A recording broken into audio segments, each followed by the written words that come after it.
Rodrigo Goñi asumió como presidente de la Cámara de Representantes el pasado 1 de marzo. Propone algunos cambios que implican desafíos. Por ejemplo, incorporar la inteligencia artificial en las tareas parlamentarias y también crear un marco normativo que devuelva la confianza a la política. Yo creo que este es el más difícil de todos los desafíos que tiene. En este 8M que se realizó ayer, planteó que el Parlamento debe priorizar la lucha contra la violencia digital hacia las mujeres, un fenómeno que ya preocupa por su vínculo con la violencia feminicida. Hoy queremos preguntarle cómo se articula esta transformación tecnológica con la agenda de género y para eso le damos los buenos días. Rodrigo, un gusto recibirte como siempre. Buen día. Sí, ayer poníamos un poco el foco en la violencia digital, que como ustedes saben tiene más sufrimiento en las mujeres. La mayoría de la violencia digital está allí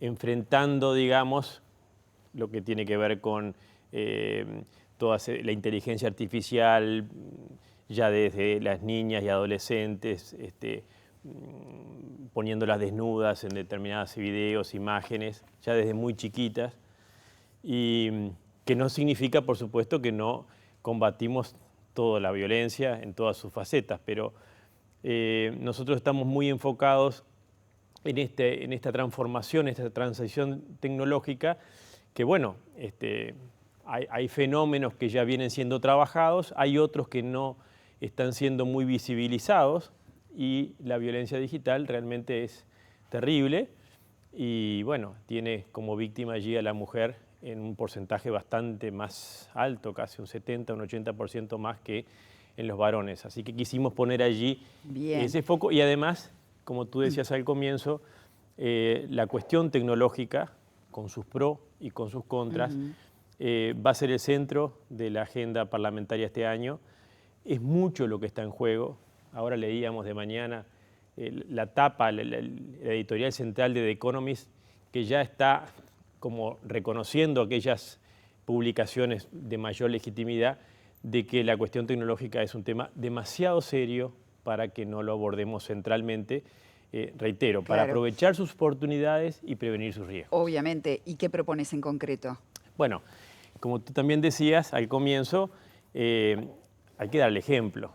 Tú no podés pedirle a la ciudadanía que adopte y se familiarice y conviva con esta nueva herramienta que se dice que es más que herramienta, la inteligencia artificial, si tú no la usás y no la usás bien. El Parlamento nuestro viene muy atrasado. La mayoría de los parlamentos del mundo naturalmente están adoptando ya herramientas de inteligencia artificial para mejorar las diversas tareas legislativas, desde la creación legislativa hasta la comunicación con la ciudadanía, desde un chatbot, todas esas herramientas que, bueno, son positivas si se usan bien, hacen más eficiente la labor del Parlamento, mejoran la calidad legislativa. Y bueno, nuestro foco está en que cuanto antes empecemos a adoptar esas herramientas, tomando las precauciones, y porque, reitero, la caridad empieza por casa. Nosotros estamos absolutamente convencidos de hace bastante tiempo, ya desde todo el tema de la Comisión de Futuro que lideramos los 5 años atrás, es que toda aquella persona que no aprenda un uso de estas tecnologías en cualquier actividad, laboral o no, va a quedar limitado. Entonces, no tenemos más remedio, por decirlo de alguna manera, que todos y a todas las edades, a la mía le cuesta mucho más, naturalmente, nosotros somos la última, yo lo decía en el discurso de Asunción, somos la última generación analógica, nacimos sin digital, ¿no? Sin internet. Pero también tenemos, ¿no? Allí estaba también Sanguinetti, que 90 años, decía, bueno, Sanguinetti, que es un sabio de la era analógica, también está adaptándose y es un buen ejemplo de cómo también se adapta a estas nuevas tecnologías, que bueno, es parte del Uruguay. El Uruguay siempre se adaptó y se integró al mundo.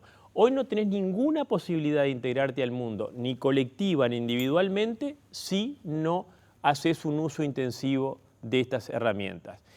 Por ejemplo, estamos con los acuerdos comerciales, buenísimos los acuerdos comerciales, pero cualquier aumento de productividad con las nuevas tecnologías, IA especialmente, es mayor que un arancel. Entonces, puede ser un triunfo a lo pirro si el Uruguay no hace esta transformación. Y el Uruguay en muchas cosas está muy bien, siempre pongo el Plan Ceibal. El Plan Ceibal es el gran modelo a seguir, porque entiende y porque lo hace bien y porque lo hace con los niños, que es lo más importante, pero bueno, eso ahora tiene que expandirse al resto de la sociedad. Ese es el gran desafío y ese va a ser nuestro objetivo central. Rodrigo, te llevo a la reflexión tras el 8M, a la violencia de género, de lo que venimos hablando. Porque en 2018 se habilitó la sala para los autores Agustín Laje y Nicolás Márquez, que presentaban el libro negro de la nueva izquierda, ahí en el anexo del Palacio, muy vinculados a Pablo Laurta, que creó Varones Unidos en 2014, y después, bueno, el año pasado fue noticia por este femicidio contra su expareja, mató también a su ex-suegra y a un conductor de un remis. A la luz de estos acontecimientos, ¿cómo revisás esa decisión de darle cabida a estos autores? Y si te parece que deberían tener cabida también en el futuro. Yo te agradezco la pregunta. Primero, yo no participé de esa actividad. Y yo, como legislador, el Parlamento es de todos. El Parlamento se abre a la libertad de expresión por antonomasia. Se presentaba un libro, tú decís la izquierda, no sé, el libro negro de la izquierda, podía ser el libro negro de la derecha. Me pidieron a mí para presentar un libro, autorizar, porque un legislador tiene que autorizarlo, y yo lo hice y lo voy a volver a hacer ante todas aquellas expresiones que era un libro que se presentaba. Todos los días hay actividades. Y por supuesto que lo voy a volver a hacer. Ahora, yo no tuve ninguna participación con esa persona que después terminó siendo un femicida. Como yo tampoco puedo decir que ustedes están vinculados, ustedes tres están vinculados a femicidas que pueden venir acá. Nadie está libre de ser femicida. Claro. Entonces, mañana viene acá una organización, cualquiera, y termina en esa organización uno de ellos siendo femicida. Es decir, es de locos, y yo te agradezco la pregunta, que yo te tenga que decir, ¿y vos traerías de vuelta, Carolina, una organización? Y la organización que en ese momento presentaba... Yo creo que la autorización fue para presentar un libro. Y de hecho yo no estuve en esa actividad. ¿Y por qué no estuve en esa actividad? Porque yo no estaba comprometido. Entonces, yo tengo muy claro, a mí cancelarme no me cancelan fácilmente, desde hace mucho tiempo. Yo soy una persona súper abierta. En los temas de violencia de género, resisto cualquier archivo. ¿Tá? Mi conducta, intachable, no solamente personal, sino en lo que ha sido mi prédica. Para mí no hay nada más sagrado que la vida, y la vida es todo. La violencia para mí nunca me vas a ver vinculado a ningún fenómeno de violencia. Solo me vas a ver vinculado combatiendo a la violencia en todas sus facetas y toda mi actividad legislativa hacia ahí. Entonces, yo te agradezco la pregunta de eso porque dos por ti dicen, bueno, usted abrió la... Pero es una locura, ¿no? La pregunta es porque vos decís, bueno, lo volvería a hacer, pero el punto acá no es que es un libro como cualquier otro libro, sino que es un libro que despierta también ideas de odio, ¿no? Como fue lo que, digo, los hechos demostraron que Laurta se amparaba en esas ideas. No fue, ese libro no era de Laurta. Hay un error, porque pero sí cuando tenía entramos a confundir y a distorsionar, era un libro que además era un libro con una publicación enorme. Es decir, tú me puedes decir, yo voy a censurar el libro porque sea el libro negro de la izquierda o el libro negro de la derecha. Yo tengo, reitero, lo conversaba, Nicolás les comentaba mi historia. Mi historia demuestra política, además, una apertura y una pluralidad enorme. Era un libro que además tenía una enorme difusión varias publicaciones, se llamaba así, era sobre una ideología, el título era sobre una ideología política. Libro negro de la izquierda, libro negro de la derecha, que tenían grandes publicaciones y pedían para presentarlo, ¿y por qué no? Es decir, reitero, la verdadera pluralidad está en abrir. Es decir, abrir no significa, porque si no estamos solamente en esta locura que tenemos ahora, es que si es de izquierda es malo, si es de derecha es malo. Entonces, no, la izquierda tiene sus cosas buenas, más allá de que esas etiquetas para mí no corren más, la derecha tiene cosas buenas. Es decir, la pluralidad democrática de gente que escribe libros y se expresa, el Parlamento tiene que estar abierto. Y yo lo decía porque un diputado que no me votó porque decía que yo iba a ser severo en la aplicación del reglamento. A ver, yo represento un partido que tiene 190 años de historia defendiendo la libertad. Y creo que si el partido me vota a mí, me designa a mí para presidir la Cámara de Diputados, es porque, y además lo dijeron todos los diputados, que yo doy garantías de la libertad. ¿Tá? Ahora, si yo me voy a andar cuidando de que una persona que escribe un libro después se enloquece y mata a alguien, yo voy a quedar involucrado, esa es parte de la locura en la que estamos y en la persecución y en la casa de brujas, que yo estoy muy tranquilo porque mi archivo personal, político, por donde lo quieran mirar, resiste el archivo. Rodrigo, perdón, Gaby, querías decir algo. Dale, adelante. El asunto es que grupos feministas lo que plantean es que los discursos de Laje y de Márquez están cargados de misoginia, de discurso de odio contra la ideología de género, déjame terminar, y eso se termina vinculando con la violencia a nivel digital y con los femicidios. Y ponen este caso como un caso emblemático. De hecho, la Universidad de Montevideo los había convocado para presentar el libro allí y luego canceló la convocatoria. Por eso es que no es que plantean los grupos feministas que no es casual que personas como Laurta, que difunden estos mensajes, luego cometen un crimen contra una mujer. Nico, vinculan el discurso de odio contra las mujeres contra los crímenes. Adjudicar un hecho así es una calumnia y una difamación. Entre otras cosas porque yo resisto el archivo. Si tú me dijeras, tú podés concatenar hechos, mi trayectoria es absolutamente limpia y con una claridad meridiana que ojalá muchos lo tuvieran en lo que yo entiendo, dignidad hombre y mujer, dignidad de la persona. Ojalá muchos de los que están hablando tuvieran mi trayectoria en defensa de la dignidad. La dignidad de la mujer y del varón y de toda persona, creo que muy pocos la han defendido como yo en el Parlamento. Y la dignidad implica combatir todo tipo de violencia. Eso no significa, a mí no me van, es decir, entrar en la cancelación de que por qué de izquierda, por qué de derecha. No, pero acá no era porque era de izquierda, porque era de derecha. Yo que tengo que ver con, es decir, y habrá organizaciones, Pero, Rodrigo, por ejemplo, el tema de corresponsabilidad en la crianza, que es lo que está un poquito detrás, sí, que la firmo, porque está absolutamente comprobado, que lo mejor que le puede pasar a un niño, y yo ahí sí, pero pasa que hay mucha hipocresía y cinismo, está científicamente comprobado que lo mejor que le puede pasar a un niño que tiene un papá y una mamá y un papá y están en condiciones es que pueda tener, aunque se separen, su papá y su mamá y su papá. Entonces, la corresponsabilidad en la crianza, que a mí me combatieron, y me combatieron con difamaciones y queriéndome hacer parte de determinados movimientos, yo lo que defiendo, y lo sigo defendiendo, porque además de mi concepción antropológica y las evidencias científicas me dicen, la corresponsabilidad en la crianza de la mamá y el papá y la mamá, es lo mejor que le puede pasar a un niño. Y yo ahí no me muevo. Entonces, esa es mi lucha, y mi lucha la tuve desde el 2015.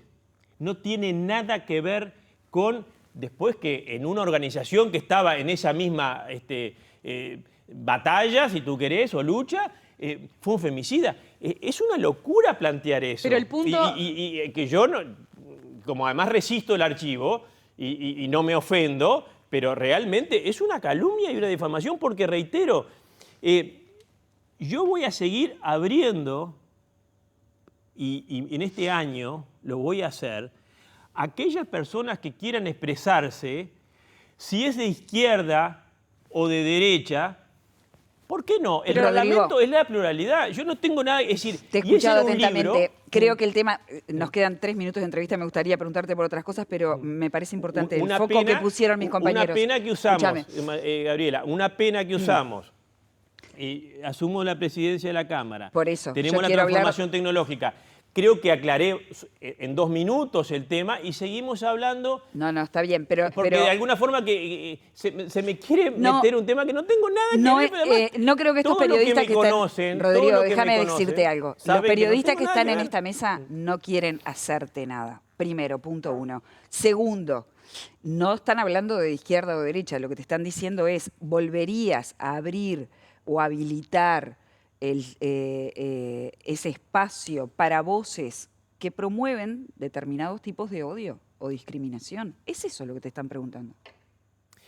Reitero. A la luz de los hechos se comprobó que sí. Digo, no es Bueno, para a la enojarse. luz con el diario del lunes Por tú eso, podés decir, hoy volverías a dárselo, tú fue la acá pregunta inicial. Probablemente recibas mucha gente, Por Gabriela, supuesto. que después termina siendo femicida. Por y yo no voy supuesto. a preguntarte No, a vos. está claro. Tú vas a seguirle abriendo a una persona que fue femicida. Rodrigo, y bueno, por supuesto, el diario está del claro. lunes. Y además te voy a decir una cosa. La pregunta es si les volverías a dar vos, nada más, espacio. A toda persona que me pida para presentar un libro que tiene difusión y que por supuesto no esté es decir, por supuesto que no esté generando lo que se llama algunas veces Claro. bien y algunas veces mal para cancelar discursos de odio.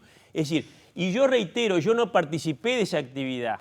Está claro. Es decir, están buscando como loco foto y no van a encontrar, porque en realidad hay un intento de cancelar la presentación de un libro hace 8 años que en una actividad que no participé, que no van a encontrar, porque yo lo que hice fue, como lo hice mucho tiempo y lo voy a seguir haciendo, cuando me piden para presentar un libro que tenía difusión, no conocía quiénes estaban detrás, lo voy a seguir haciendo porque el Parlamento tiene que ser plural. Cuando entramos a cancelar, porque el libro negro es de izquierda o el libro negro es de la derecha, y no pueden, entramos. ¿Y quién es radical?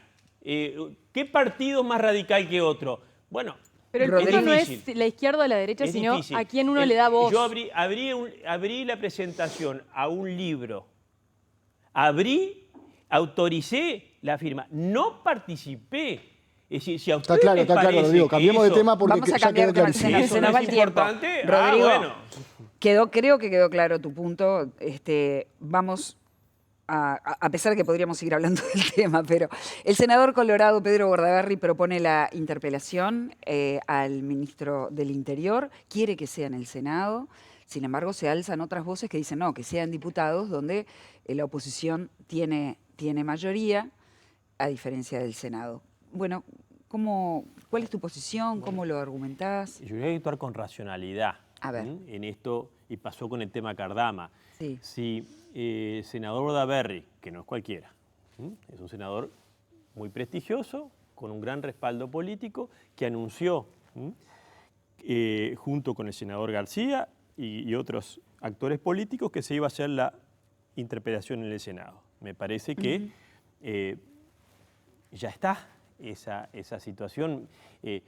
Hacer otra interpelación en diputado se puede hacer, pero me parece que uno tiene que racionalizar las energías del Parlamento. El Parlamento es uno solo. Son 2 cámaras separadas, sí. Lo mismo pasaba en Cardama. ¿Se podían hacer dos comisiones investigadoras? Sí. Me parece que hay que racionalizar porque además la sociedad también empieza a mirar con lupa. Bueno, si se va a hacer una interpelación al ministro del Interior en el Senado, y además la va a hacer Pedro Bordaberry, que es un senador con trayectoria y experiencia en el tema y que ya anunció además por qué las razones, lo tiene estudiado, me parece que el tema debería ser en el Senado. Aprovechamos para hacer tipo ping-pong. Bueno, La sí, última parte. cortito y al pie. Cortito Bordaberry y- dijo que le gustaría ser ministro del Interior. Decías, no es un senador cualquiera, tiene una amplia trayectoria en temas de seguridad.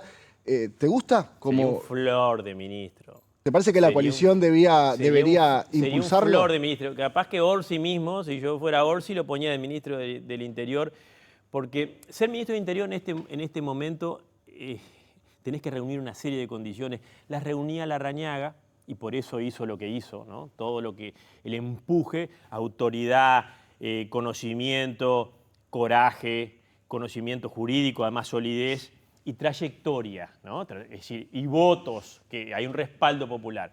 En este caso, Bordaberry es un caso similar. Sería un flor de ministro, entre otras cosas porque combatir hoy, por ejemplo, al narcotráfico, tenés que hacerlo con una fuerza que lamentablemente recordarán aquella frase desafortunada del ministro Negro que entró perdiendo, entró diciendo que perdía, que la guerra estaba perdida contra el narcotráfico. Cuando tú tenés un ministro que dice la guerra está perdida, tú le decís a todas tus fuerzas no hay que pelear. Entonces, ojalá, capaz que Orsi tiene la buena idea de poner a Bordaberry. Se llevan muy bien ellos, además. ¿Eh? Se llevan muy bien, Orsi y Bordaberry. Yo creo que Orsi tiene ese don de un buen relacionamiento. Lamentablemente yo creo que hay otros actores que han generado una enorme cantidad de acciones que han hecho de lo bueno de Orsi que no se vea.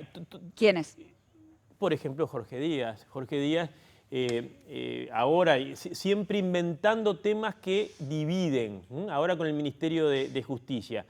Parece que está él siempre pensando, desde la torre ejecutiva, cómo hacer que Orsi se pelee con el resto. No solamente el sistema político, con la ciudadanía, porque yo te puedo asegurar que agarrá cualquier encuestadora y fíjate si en los 30 primeros temas, no te digo 10, en los 30 primeros temas está la demanda del Ministerio de Justicia y no lo vas a encontrar. Entonces, indudablemente hay una cabecita que está pensando en cómo traer temas que no son prioridad, pero además traer temas que dividen a los uruguayos. Vos decís que el presidente de la República no pone su cabeza cuando dice aprueba o desaprueba un discurso que se elaboró. Yo creo que no es el talante y no está allí lo bueno de Orsi, ¿no? Lo bueno de Orsi está, que se lo reconocemos todos, en su buen relacionamiento. Lamentablemente hay en la torre ejecutiva quien inocula un veneno que divide a los uruguayos y además le hace un daño terrible al gobierno. Yo creo que también allí, cuando uno empieza a buscar, entre otras razones, por qué la desaprobación enorme que tiene el gobierno, según todas las encuestas, es porque se están poniendo los temas que no importan a los uruguayos y además en forma de división. Claro. Talvi asesorando a Caputo en Argentina. ¿Cómo lo ves? Brillante. Me parece que a mí cuando un uruguayo está aportando a un país hermano, es decir, acá lo que pasa es que la ideología nos ha cegado a todos, ¿no? Ya que más miopía es ceguera. Es decir, todos los uruguayos tenemos que desear que a Argentina le vaya bien. Sabemos que Talvi es un actor técnico de primerísimo nivel. Entonces, que Talvi, a quien nosotros conocemos, sus condiciones, esté aportando a que a Argentina le vaya bien, tendríamos que estar todos contentos, ¿no? No podría haber ninguna voz, no debería haber ninguna voz que se entristeciera o reprochara esta incorporación de Talvi al gobierno argentino. Rodrigo, ¿nos juntamos de vuelta? Me encantaría. Vamos a hablar de las prioridades de... Me encantaría que hoy no pudimos hablar. Bueno, algo dijimos. Gracias por haber venido esta mañana. Nos juntamos de vuelta en breve.